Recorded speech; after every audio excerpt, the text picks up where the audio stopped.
Hey everyone, welcome back. Well, as you can see, we've got some boxes, so I thought we'd spend a couple of minutes opening these up. Not exactly the same as being inundated with huge gifts, since I had to pay for it myself, but there you go. Oh, where's this? British Cycle Supply. Alright, that's my one of my suppliers here in the US.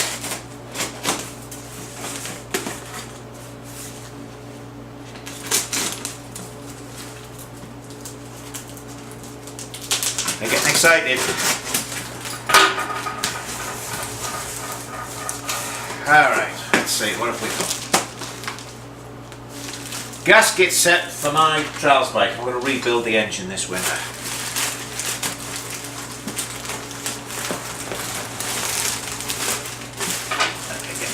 Box out of the way, I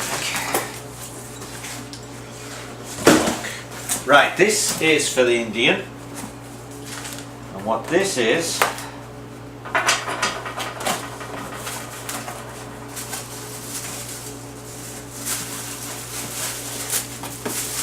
made in India, it says, but it's got the Lucas.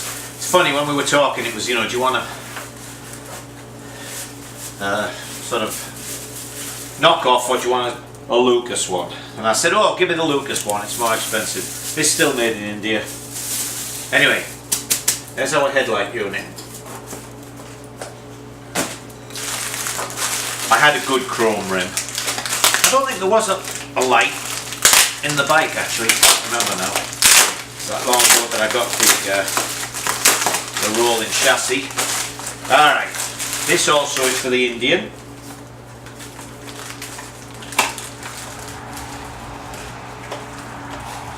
There's our new electronic type rectifier regulator.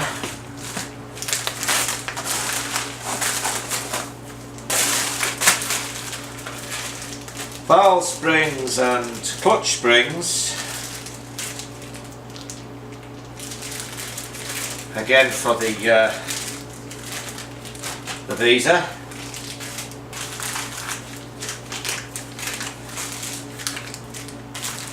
Valves, etc. Alright, so that's that and the light, that's all there is there. Now this is from Blighty. Showing the age again.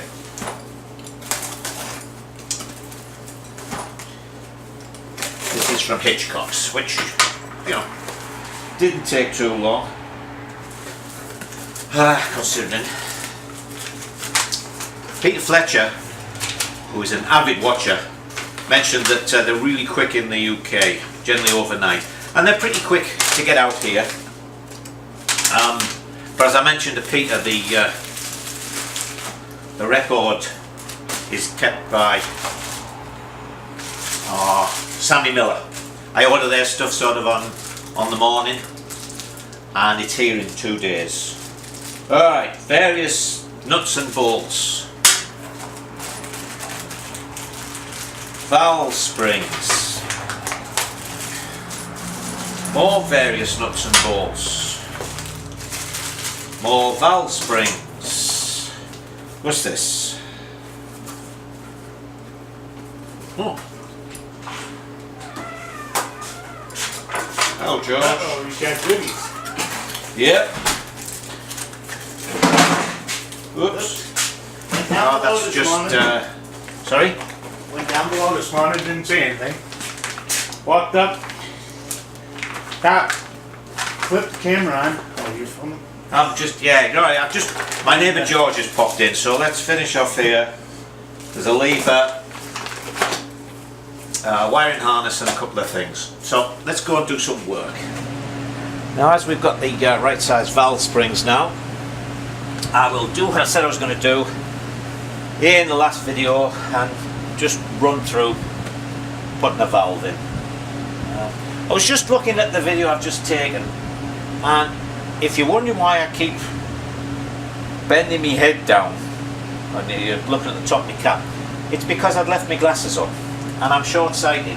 so when I'm looking at things close to, I tend to try and look over the top of my glasses. So, completely irrelevant piece of information, but I've just wondered if you thought I was, I don't know, having a fit or something. Anyway, what do you need? You need a valve, you need the correct size valve springs, your bottom seat, top valve seat, and a pair of collets, or valve keepers as they're known here.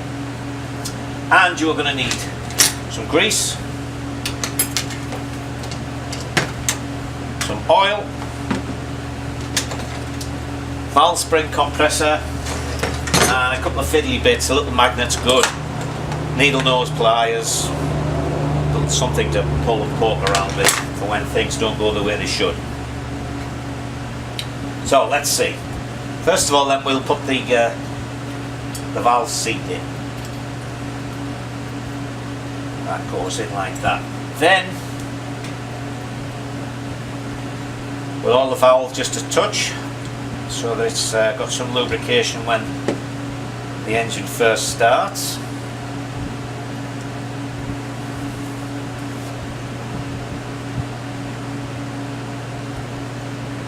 There's the hole. Push that through. Then we want to put a blob of grease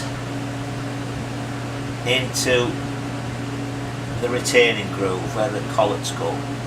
That's just to hold them in place while we're fiddling on with stuff. Next thing you do is you put your valve springs on. Then the top, which now fits onto the springs properly. Put the this end into the little dimple right in the centre of the face of the valve.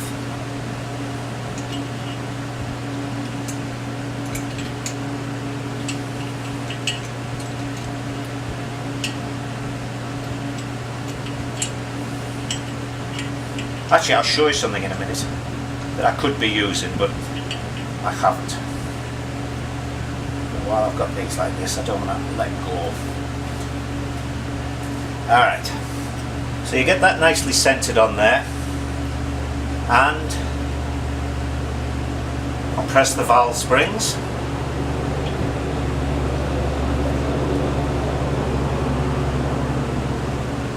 Until you have enough of the valve stem showing to be able to put your collets in.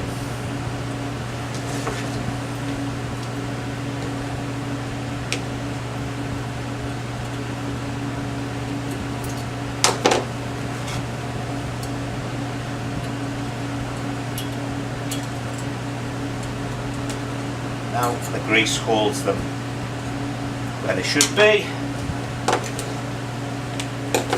The valve on that, because it's not actually on a shaft or anything, the valve spring will move around a little bit, so it'll tend to pull over to this side as well. So often you've got to push it across. So what I like to do is put the collet in on the loose side, push it across, and then push that collet round.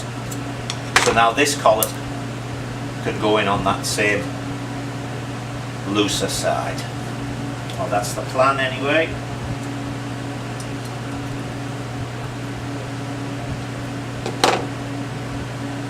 And that goes. Make sure they're in. There we go. Just heard that little click, that was it going into its groove. And let the pressure off. And there we go. Collets are in their groove, in the valve stem, everything. I haven't brought the hammer with me, but normally I like to give these a tap just to sink them, which I will do. But I want to show you something that I should have shown you before. As you saw, holding this is sometimes a bit fiddly. So I do have these that I made. It's just a couple of pieces of handlebar actually, with two different sizes of spark plug in. And what you would do is screw that into the spark plug hole. Actually, these are the ones I use on the Beezer, I guess, because they won't screw in here. But you would screw it into the spark plug hole and then hold that in your vise, and then it holds the head nicely for you. So I suppose really I should have a straight one, but I guess these have worked for everything in the past. Anyway, I'll do the other 3 valves and then we're going to put the barrels and the heads on the bike. Now, I've already put one barrel on. Another nice thing with the Enfield, of course, you're not struggling to get 2 barrels on, 2 pistons and all the rest of it. So I'm going to bore you with too much of this. Usual thing, base gaskets on, or gasket, whichever it is. The Enfield has 2 in there. Grease them and then oil the bore. Set your piston rings. Let's say I sort of have a little set way of doing them. I put one compression ring at 2 o'clock, next compression ring at 10 o'clock, and then the oil scraper ring at the back at 6 o'clock. Then we're going to put this on.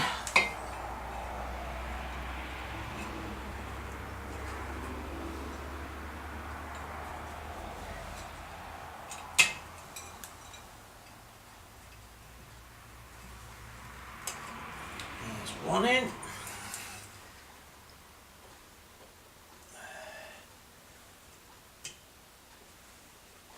Two in. Ooh.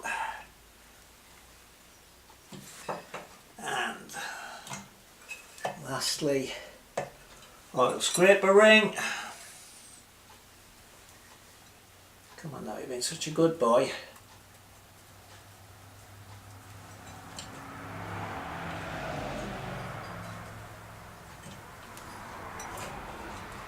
There it goes. Ow. And we're on. Okay. So the next thing I'm going to do is obviously put the cylinder heads on. So I'll get the copper head gaskets annealed, which you've seen before, but just to remind you, you just need to take the copper up to a nice cherry red, and then you can either quench it or let it air cool, but the thing is to get it to that cherry red so you're getting the necessary physical changes in the copper.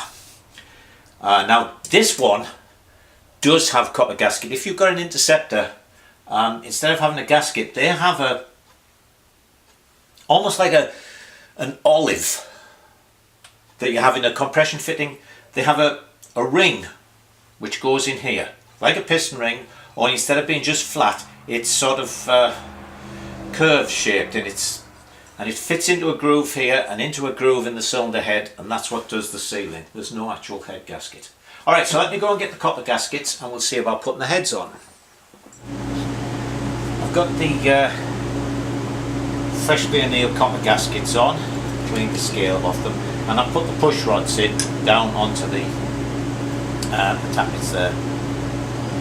I turned the engine over a little bit, took it to top dead centre, and this side is the one that's on compression stroke, because as always, if you're putting the head on, you want to try and put it on when it's on compression stroke, because then there's no pressure on the push rods and the valve springs, etc. It'll go on. Of course, that's not so easy with a twin normally, whereas this one acts like 2 singles. We should be alright. So, get that in the appropriate hole there. Whoops. Down there.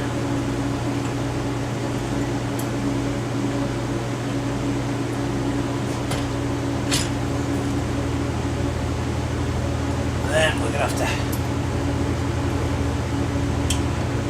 fish around inside. A bit of light. Some to pork.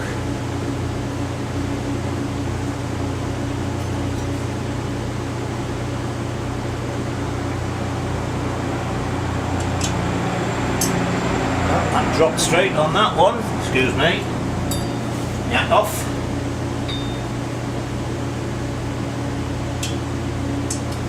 See that one?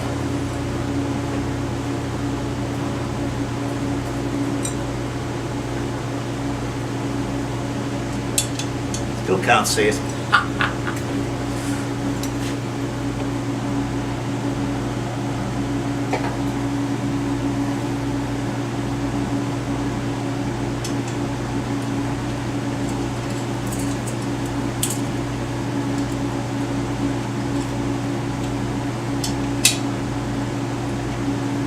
go.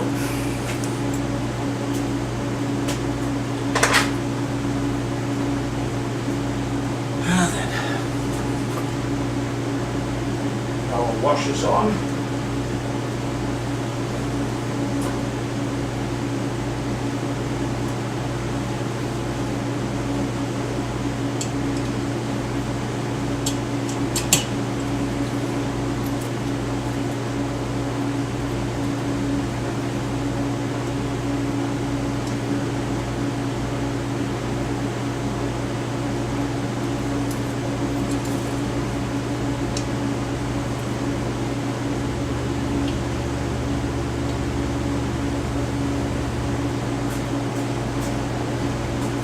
And we have 2 short bolts which go on the back, well not bolts, sorry, these long nuts and 2 long ones that go in down there.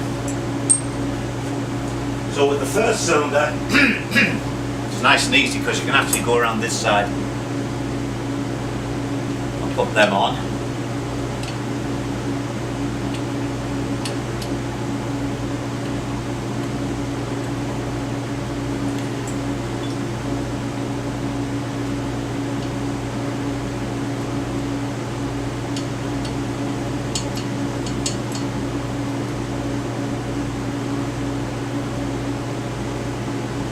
So this side, we're going to have to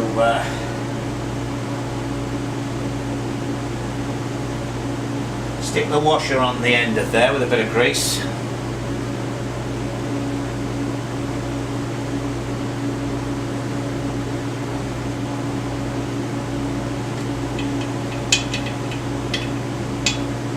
Go on like that.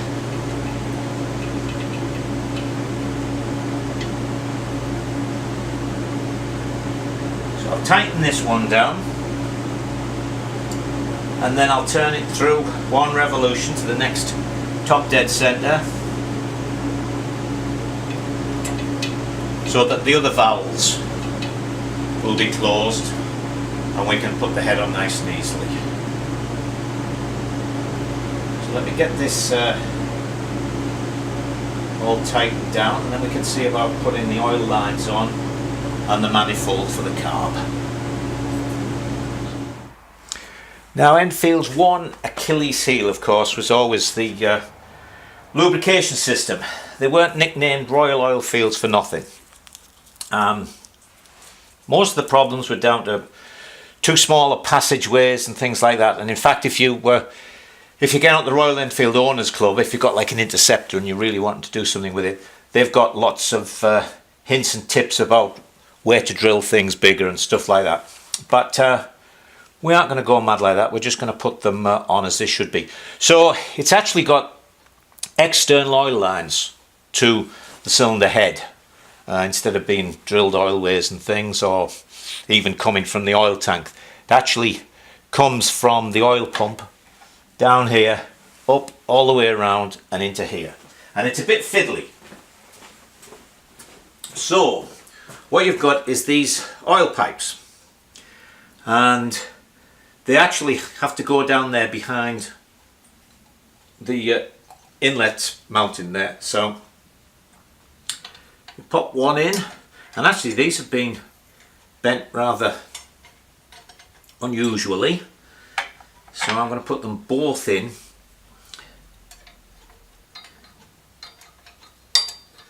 Da, da, da, da, da, da.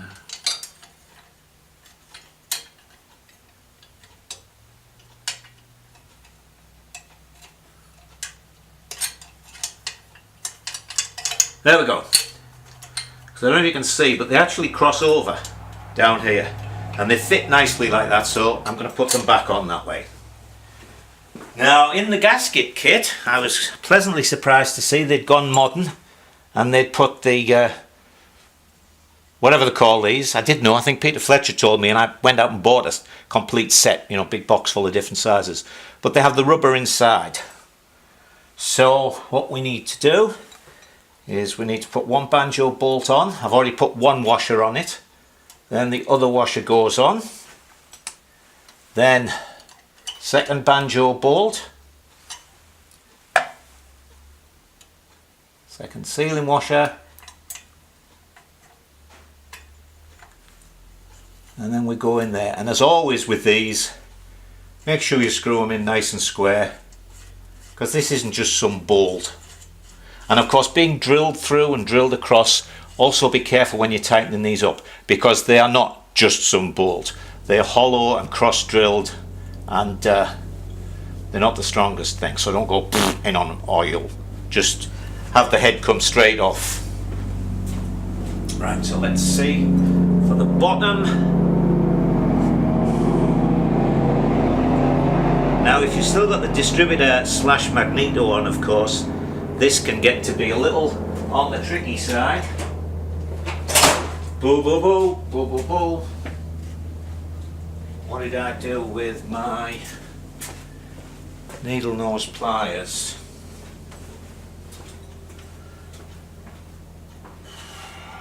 You get a lot of downtime on these videos, don't you, while I'm getting myself organised. Ha! Hold on a second.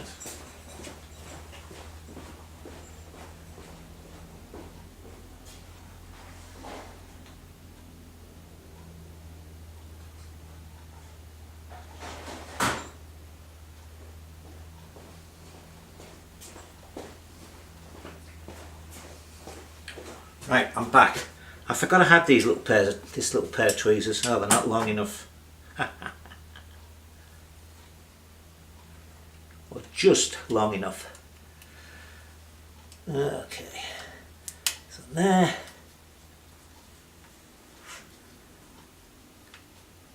And again, as I say, make absolutely certain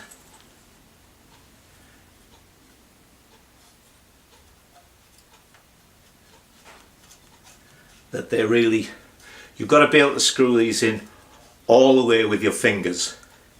You only want to be using a spanner for the last little bit. So now out of sight over here, I'm doing exactly the same thing.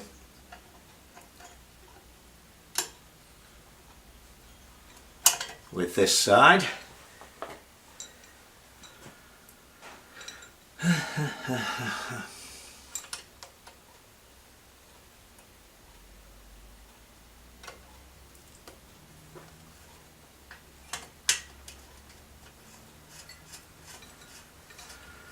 Again, as I just mentioned, I'm making sure that these are perfectly lined up so that they screw in all the way just with my fingers.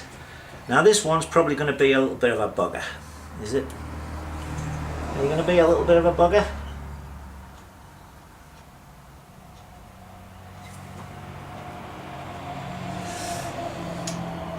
When I came downstairs this morning, our Siamese had been busy during the night, and there was yet another, or the remains of yet another flying squirrel. Do you know, I've never seen a live flying squirrel around here. I've seen a lot of dead ones, or parts of dead ones. Now here's a thought for anybody who has cats. I'd love to know how they do this, but when they eat a mouse or something, you go down and all you find is the stomach. Not punctured, not chewed up. Just the stomach laid there. Now, how the hell do they manage to get it out? That's our thought for the day. Now, as you can see, this one is the one that's going to be awkward.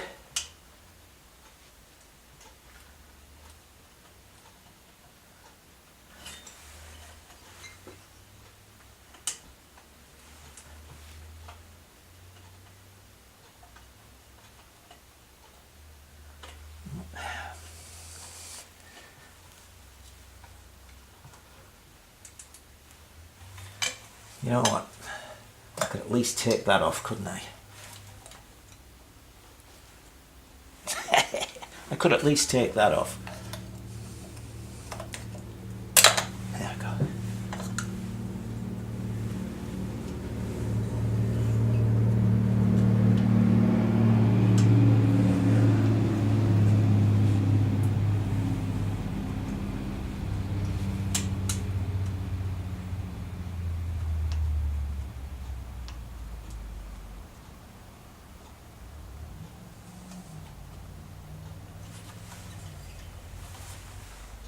This one's been a real bugger. I don't know whether it's the washer on the inside that's catching. Boy, boy, boy, boy, boy. Boy, boy, boy, boy, boy, boy, boy.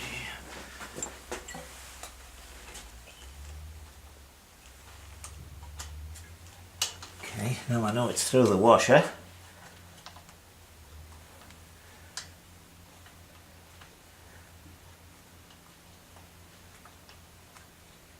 The banjo is holding me out of line a little bit.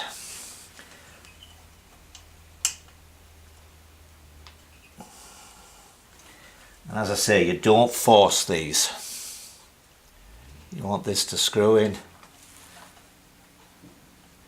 nice and easily.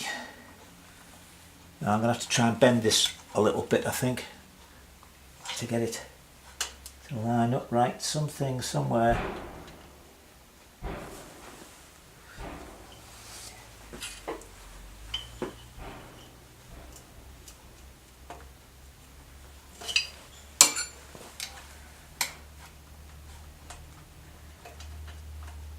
I can see that the banjo isn't quite flat against the face that it's going up against, so I'm going to have to wangle this a little bit, so I won't bore you with that.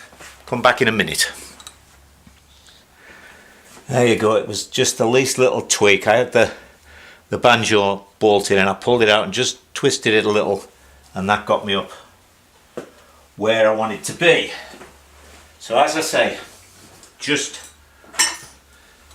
these don't want to be tightened much. They've got a sealing washer, and as I say, apart from anything else, they don't want to be tightened much because they'll snap. If they leak, you can tweak them a little bit, but there's no need when you're first putting them on. There's a little tip for everybody who is new to tools. Good old levers and stuff, the further out you are from here, the more pressure you're putting on this end for the amount of pressure you put on here. So if you want to be careful about tightening stuff, hold it right there. And then you can't put too much pressure on. Well, you can if you went mad. But it stops you from putting inadvertently just thinking, oh, that's not much. But right at the end of here, it is.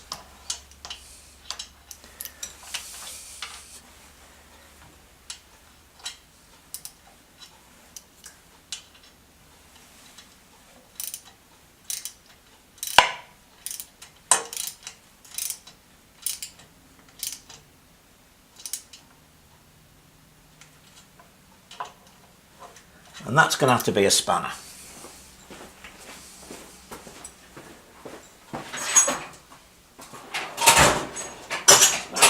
Spanner. That size? Nah. That size. And same goes with spanners. Don't hold it right at the end if you want to put less pressure on.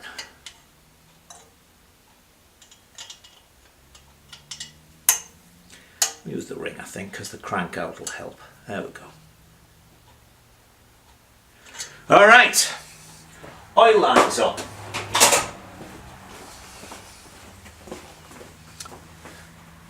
Back on there. That. Back on there.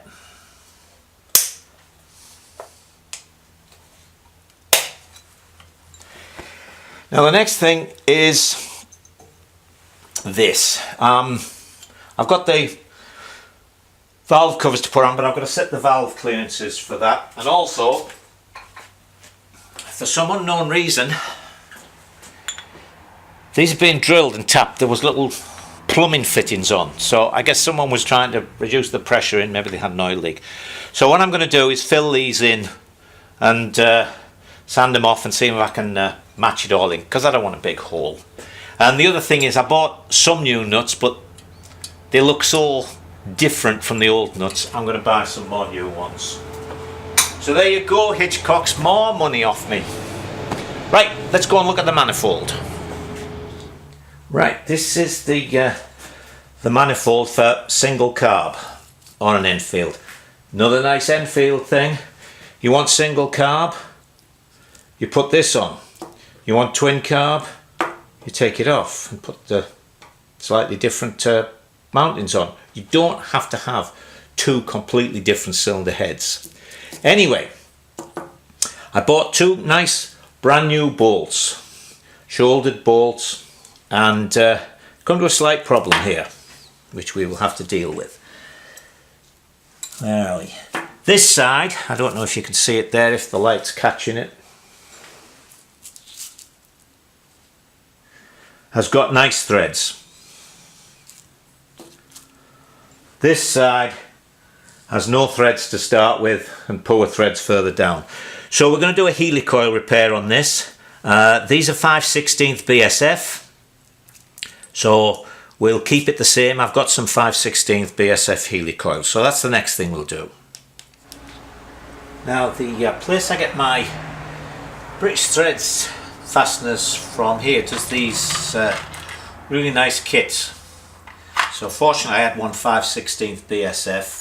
Comes with the drill bit, the tap, you know, the inserts, all the necessary tools. So this is a lot easier if you've got at least a drill press. The mill's even better because you can set it up, run your drill down, then put the tap in and keep everything right. I've got it set up on the DRO so I can move it out of the way, but you could just drop this down to change what you wanted. Anyway, let's drill the hole.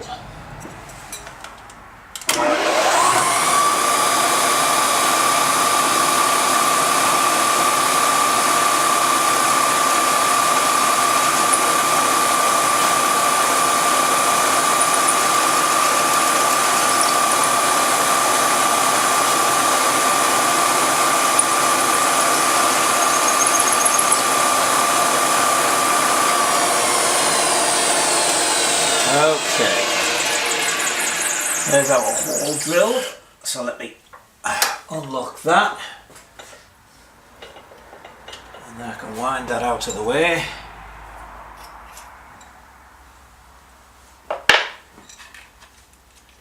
And out.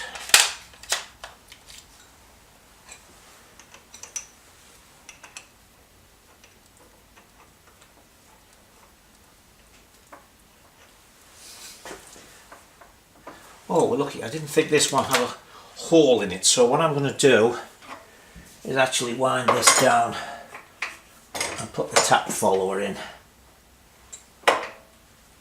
No, hang on, I'm going to have to move you because the handle's... let me switch you. Right, I've wound down the knee and opened drawers and things that everything was in the way of. So, I've put the tap follower in there, which is just a little sprung thing. Keeps everything straight. See, it fits into a little hole in the thing, and it's got a spring in it so you can keep it tensioned, and it keeps everything nice and straight while you're tapping,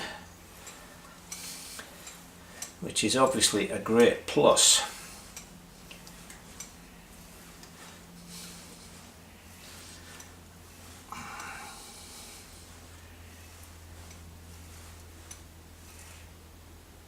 There we go, tapped all the way to the bottom.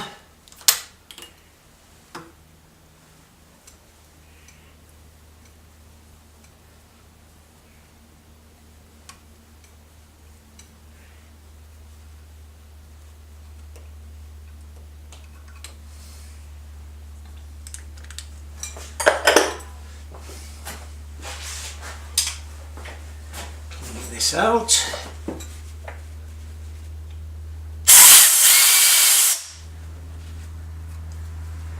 Nice.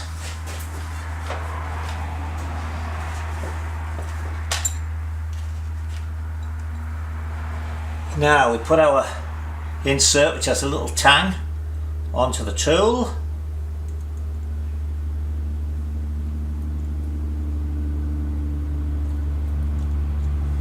Why that is so far up there.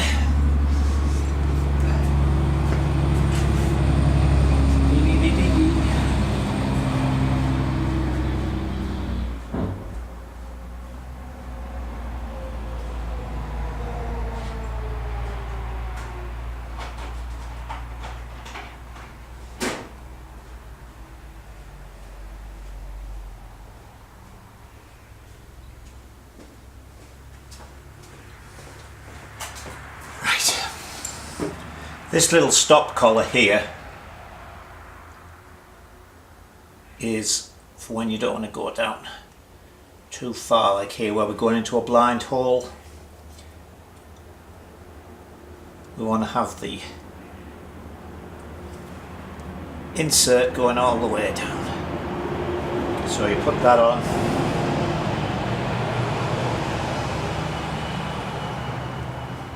And it doesn't let it get out of hand.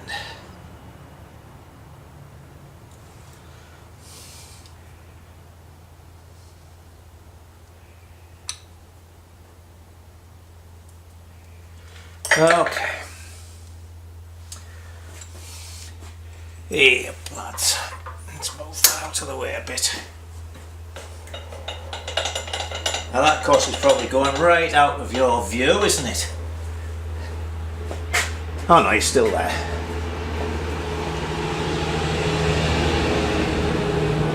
Put that in.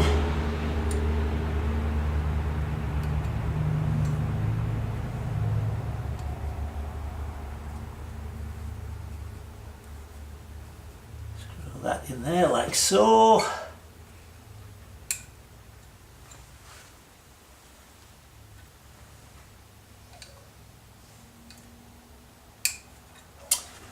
I screwed this down too far now, it's jumping out of the little slot.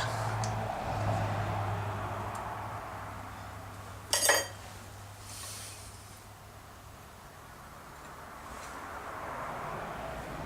we go.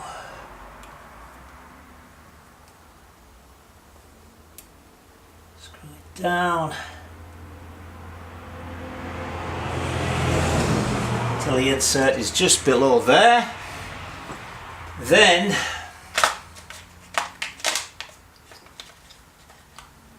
we use this little tool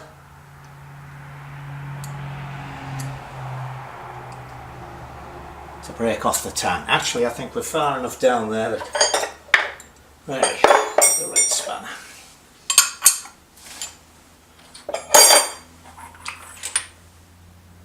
Yeah, the tang's almost at the bottom.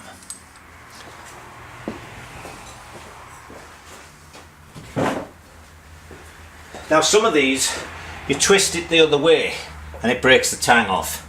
But I found with these, if I try to do that, it twists the insert and ruins it.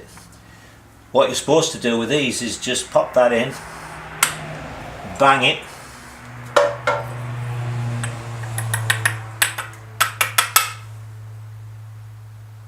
and there's the tang in the bottom. It's stuck. I'll fish the tang out.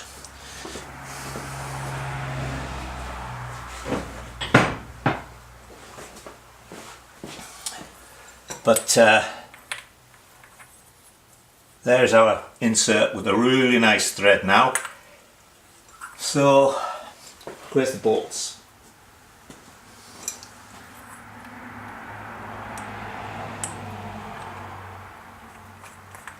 There we are, that's more like it.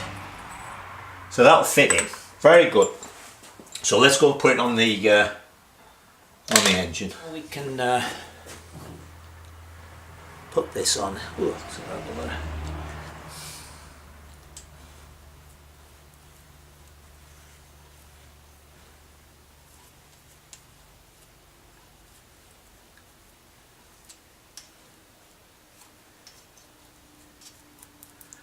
what we'll do as well, we'll use the two good valve covers that we've got, and then we can get this end finished. Right,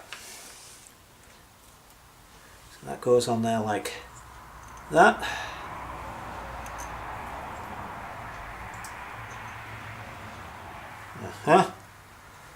Wonderful.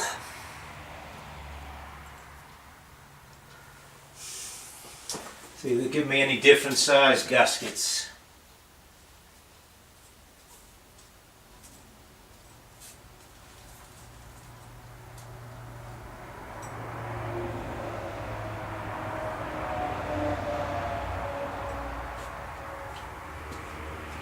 Ah, then I wonder if they've given me these instead for this.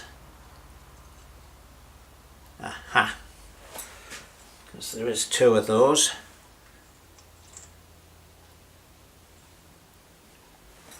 So they go on like that.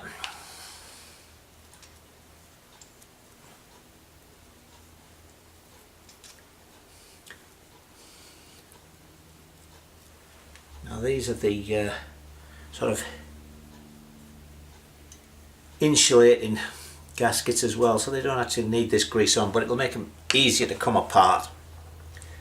Now Enfield very nicely stamped it to say top, so that goes on.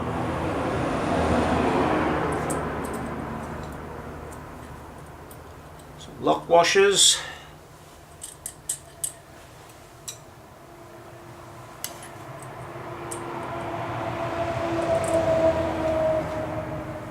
And 4 nuts. Aha! Why won't those nuts go on there? Is it the other type of nut?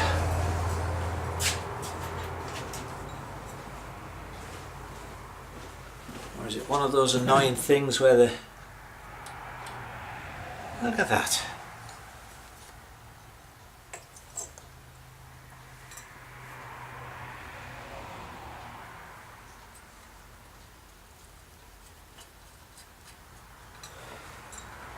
See, there's only just enough room. Let's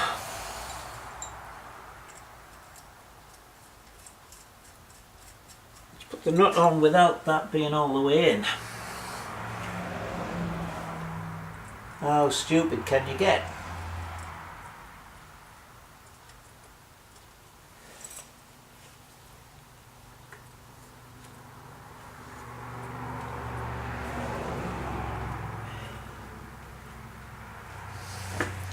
Another one of those nuts somewhere.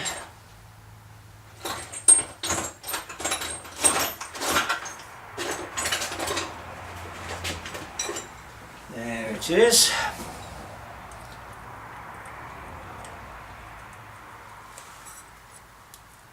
God.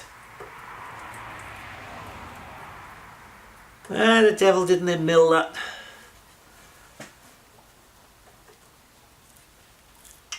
God.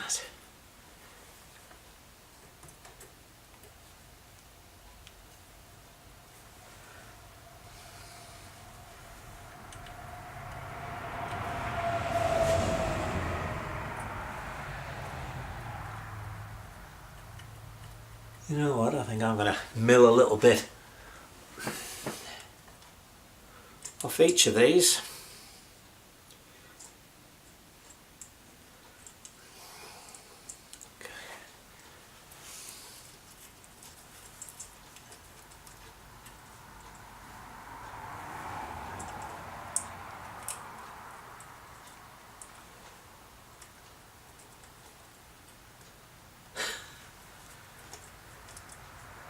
Well, that's just plain stupid, isn't it?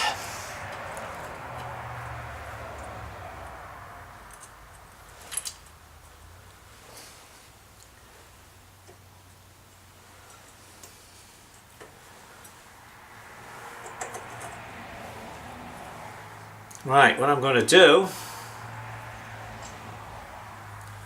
is ease a little bit out of there on each of them. There isn't enough room to get a nut on.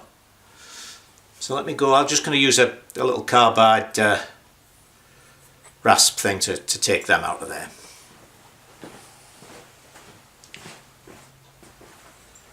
Right, well, I've ground a little bit out of each of those 4. Let's see what that does for us.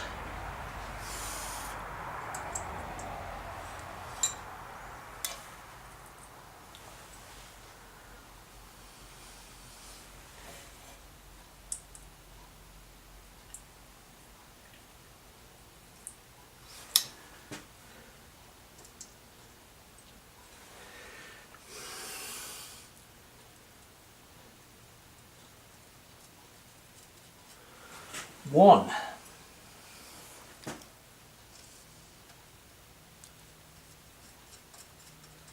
2.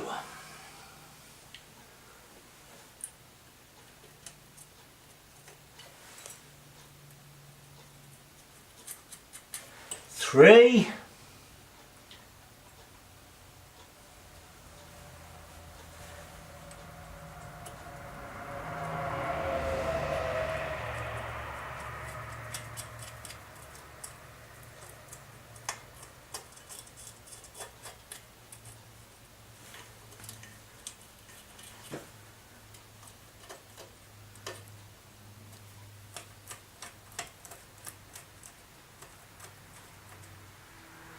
Taking a bit more off, I think. Let's put a spanner on them. Too small. Just had hold of that damn thing. There it is.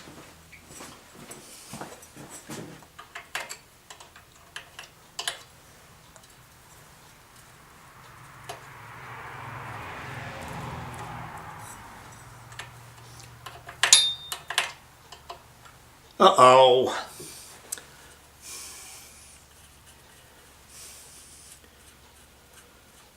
Put it on upside down.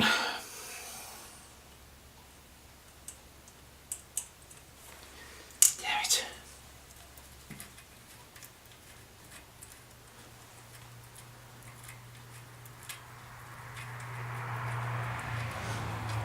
Well, if I've got to take it off, I'm going to go and grind a little bit more off. God damn it.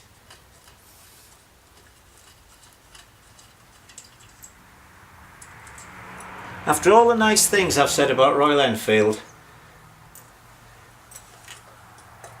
they go and do this to me.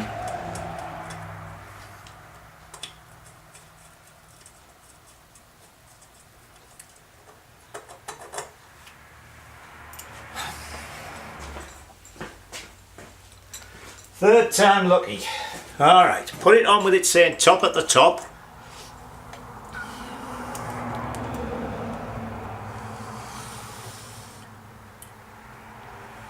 Even the camera's getting sick of this, the little red battery lights just come on.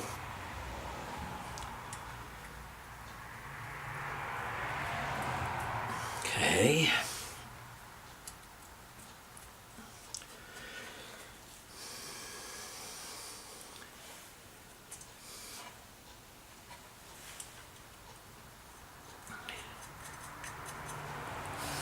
Well, so far so good, because it's always the last one. Have you ever noticed that? You can take 20 bolts out of something and it's always the 20th one. Just when you think everything's going well, that's the one that won't come out.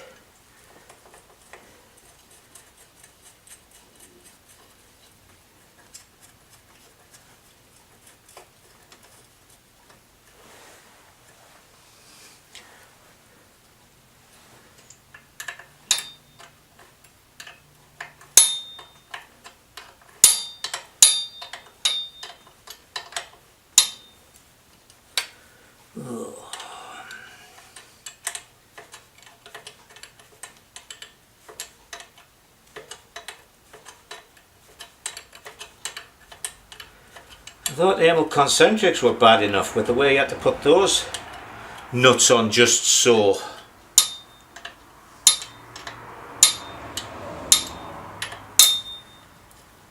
That one's got loads of room.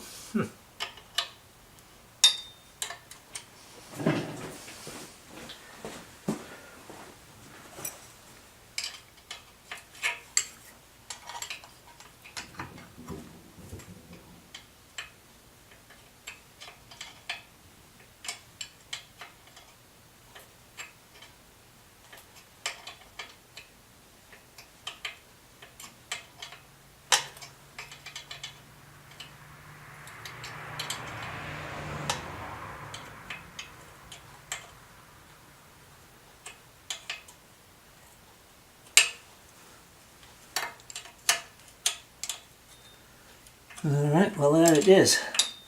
At last. Bolted on. Alright, we'll see as the camera's about ready to give out. And it's, well, it's 4 o'clock-ish. That's enough for the day. Alright. I think in fact that's probably about enough for this video, so see you all later. Go off and enjoy yourselves.